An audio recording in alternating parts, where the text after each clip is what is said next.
Hi guys, this is Sai Kumar Kottivada. In this video, we will learn what exactly the lazy loading is and what are the problems if we are not using lazy loading in our application.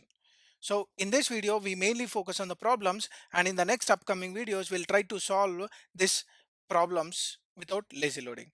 So to understand the problems of lazy loading, let me quickly jump into the browser. So here I have an application with two components, that is login component, register component, and of course we need to have one parent component. Our parent component is app component. Now what I want to explain here is, for example, there is no lazy loading implemented in this application. What will happen? Why we need to implement a lazy loading for our Angular application?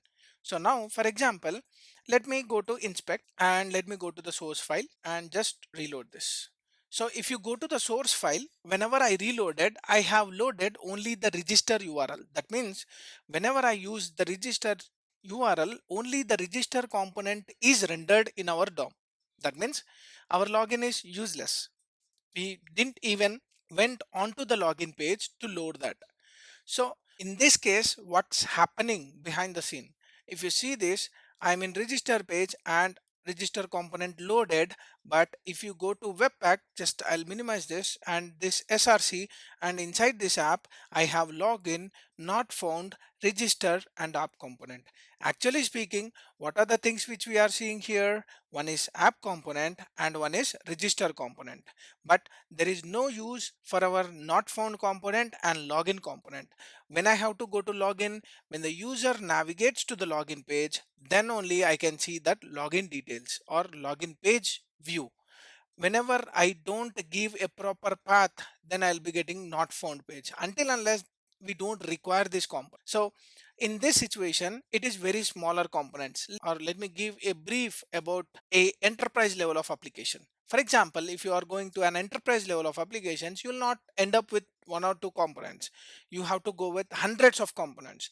We'll be creating many more components. And example, I have an enterprise application where you have 100 components and you don't have any lazy loading. That means once the user launches the application, you are trying to load all that 100 components at a time.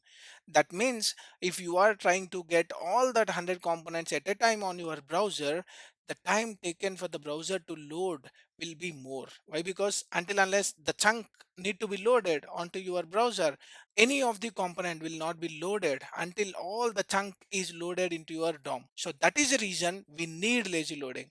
Lazy loading is something which helps us to use only on demand basis. For example, if I am in register component, it will, if I am in register, then whatever the subsequent components which are used in the register, only that components will be loaded. If I am in login, only that login and the login related components or the internal components which are used in the login, that will be loaded. But other than this, it will not load any unused components. So that is the advantage of using lazy loading. For example, in this case, the register is the only component which we are seeing, so it will load only register component. And if I go to login, then it will load the login component. And to avoid lot of chunk loading at the time of application load, we'll be using this lazy loading. And also it helps us in securing our code. For example, I have a situation where you have a login page, and after login you have some set of dashboard, side navigation, profile information, everything. So until unless you log in, there is no need of using other stuff.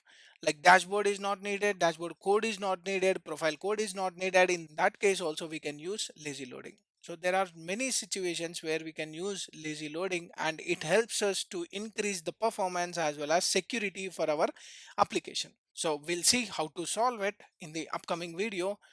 Stay tuned for understanding lazy loading in depth. Hope you like my explanation. If you like my video, like, share, subscribe to my channel for more updates. Signing off. Thank you.